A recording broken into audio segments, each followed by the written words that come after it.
Tu n'as pas besoin de connaître quelqu'un pour réussir dans les affaires.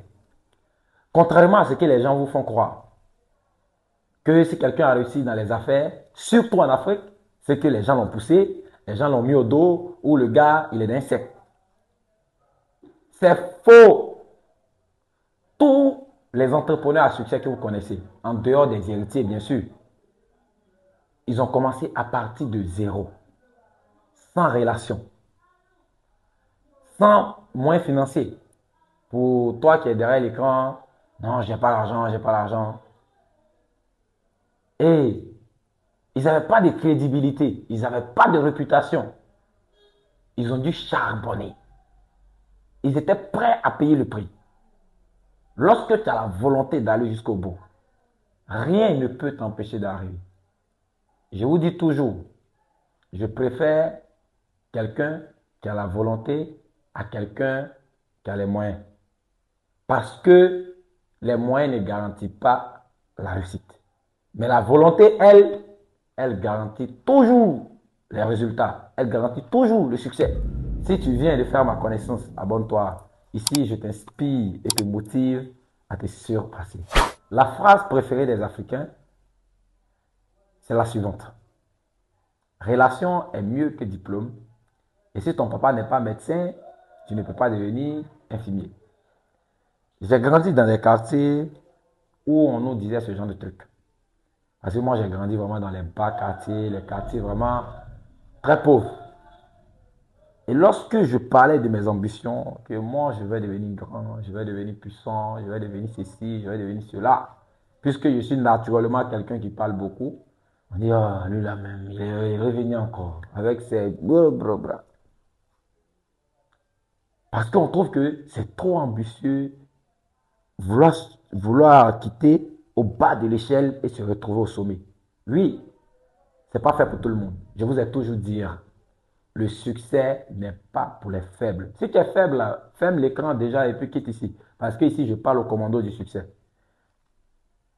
Si tu veux arriver au sommet, sache que tu peux. Tu n'as pas besoin d'avoir relation avec X ou Y. Tu n'as pas besoin d'une seule relation. La seule chose qu'il te faut, bon, disons les choses qu'il te faut, sont totalement gratuites. Et la première des choses qu'il te faut, c'est d'abord te connaître toi-même. Tu dois être d'abord en relation avec toi-même. Mais toi-même, tu n'es pas en relation avec toi et tu cherches des relations extérieures qui vont te permettre d'arriver où? Tu peux gagner des relations extérieures, je n'en disconviens pas, qui vont te permettre d'arriver à un certain niveau. Mais dès que ces relations quittent, tu tombes et tu ne peux plus jamais t'élever. Ne sautez pas les étapes. Marchez escalier par escalier. Et regardez bien la route. Peu importe où vous serez au sommet, peu importe les tempêtes, vous allez surmonter parce que vous n'avez pas triché. Vous êtes monté dignement. Vous êtes monté avec résilience, persévérance. Il faut te connaître toi-même. Pose-toi la question. C'est dans quoi je suis fort? Qu'est-ce que je maîtrise très bien? Parfois, ça peut être ton défaut même. Hein. Les gens vont dire, oh, mais toi, tu fais ça là trop, tu exagères ici. Oui, il faut te connaître toi-même. Il faut savoir dans quoi je suis bien fort. Sans même qu'on me paye et je peux le faire. Il faut te poser cette question. Cherche à te connaître d'abord toi-même. Cherche à être en relation avec toi-même. Si tu n'es pas en harmonie avec toi-même, tu es un mauvais compagnon pour les autres. Il faut se connaître à 100%. Et une fois que tu te connais et tu es en relation avec toi-même, tu as la plus grande relation du monde déjà. Parce que lorsque tu te connais, tu vas avoir confiance en toi. Et la confiance en soi, c'est une âme fatale. C'est une âme très puissante dans la course au succès. C'est une âme que tout leader avait sur lui. Avec cette âme-là déjà, tu vas défoncer les portes même où on dit il n'y a pas rentrer. Tu vas casser des portes que même quelqu'un qui a le contact de quelqu'un qui a le contact d'une personne bien placée ne peut pas défoncer. Parce que tu as la confiance qui déborde. Lorsque tu as confiance en toi, tu arrives à envoyer les autres à avoir confiance en toi.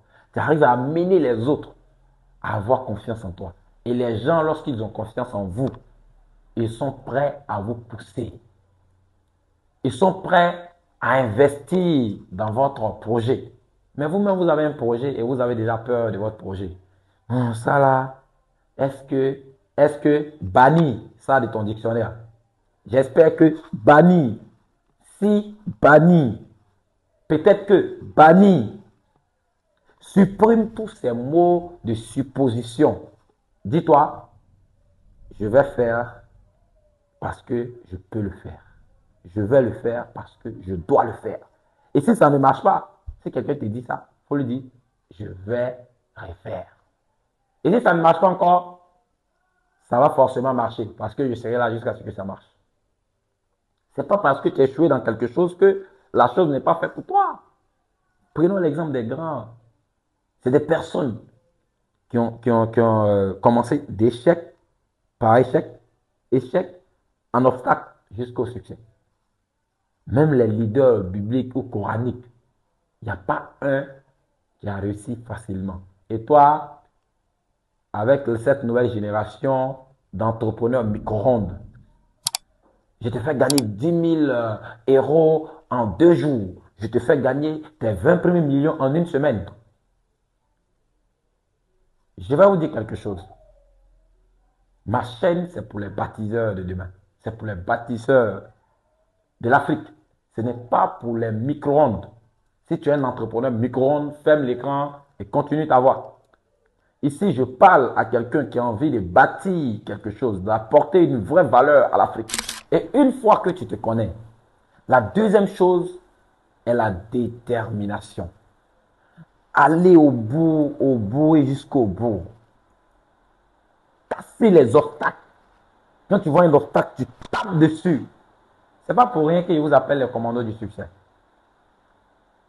La détermination, c'est un peu comme les balles au combat. Vous voyez, quand un soldat va en guerre, il sait qu'il peut mourir. Il sait très bien que l'ennemi est entraîné, l'ennemi est formé. Mais il est déterminé à remporter la victoire ou à mourir au combat. Et c'est ça qui doit être ton slogan. Vaincre ou mourir en train de combattre. Ne meurs jamais comme un lâche en train de fuir. C'est les lâches qui fuient les difficultés.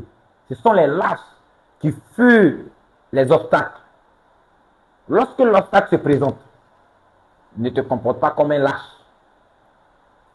Affronte l'obstacle et tu seras toujours le vainqueur. Si tu affrontes les obstacles, tu vas voir même que l'obstacle n'était pas vraiment ce que tu pensais. Et dans chaque problème, il y a toujours une petite solution cachée dedans. Moi, j'étais un fonctionnaire de l'État de Côte d'Ivoire. Et je me suis dit un jour, à quoi sert de vivre et être inutile au monde et ne rien apporter, aucune valeur à ma patrie? Je voulais apporter plus de valeur que ce que j'apportais déjà. Et je ne me suis pas posé la question de savoir si ça va marcher ou pas. Deux, je ne me suis pas dit, si ça ne marche pas, je vais partir en Europe. Si ça ne marche pas, au moins, bon, je vais faire plein Canada. Non. Je n'ai aménagé aucun chemin de retour. J'ai pris mon chemin. Et je dis, peu importe les difficultés, peu importe les obstacles, je vais tout casser sur mon chemin. Parce que d'abord, j'avais pris le temps de connaître mes limites et mes forces. Et c'est ce que je vous ai dit dans la première partie. Il faut se connaître. Connaître ses limites et ses forces. Et une fois que tu connais tes limites et tes forces, tu sais où frapper, comment te diriger. Lorsque tu trouveras un obstacle sur ton chemin, commando du succès, ne recule pas. Il ne faut pas avoir peur. Je vais te raconter une petite histoire. C'est l'histoire d'un roi qui avait décidé de libérer un de ses esclaves. Et la condition était simple. Il envoyait les esclaves à tour de rôle aller gérer une mission. Et sur la voie qui menait à la mission, il y avait une pierre, une grosse pierre que même 10 personnes ne peuvent pas déplacer. Et à chaque fois qu'il envoyait quelqu'un, la personne revenait lui dire non, mon roi, je préfère être esclave que d'accomplir cette mission. Parce que la pierre qui est sur la route là, même 10 personnes, on ne peut pas enlever. Même pendant 10 ans, on ne peut pas finir d'enlever cette pierre là. C'est trop gros. Et il y a une esclave. À son tour, il est arrivé sur la pierre. Il a regardé la pierre. Et il a dit, si à l'unanimité, tout le monde a dit que c'est impossible, moi, je vais prendre le temps qu'il faut. Je vais me donner à fond. Cette pierre, je vais la détruire et passer. Parce que je ne veux plus être esclave. Et lorsque il a commencé à casser la pierre, détruire la pierre, on ne nous a pas dit combien de temps ça a pris. Mais lorsque il a fini de casser toute la pierre, en dessous de la pierre, il y avait de l'or, du diamant que le roi avait mis. Non seulement il a eu sa liberté, mais il est devenu riche et puissant. Et c'est ce que tu veux. Toutes les grandes réussites de la vie sont venues après des obstacles, après des échecs. Alors, en aucun cas, tu dois reculer. Même regardons les leaders religieux, tous ceux que vous connaissez. Ils ont traversé des difficultés. Et c'est grâce à la détermination. C'est grâce à la détermination, les munitions que j'appelle la détermination qui leur a permis de battre l'obstacle. Alors, sois déterminé à tout casser sur ton chemin et ne recule jamais devant un obstacle. Et la troisième chose, une fois que tu as la détermination et tu te connais, maintenant il te faut une âme très puissante. Et cette âme-là, c'est la discipline. Tu dois être hyper discipliné. Pendant que les autres fêtes, tu es focus. Lorsqu'on est en guerre, on ne fait pas la guerre le matin et le soir, on va en bois de nuit.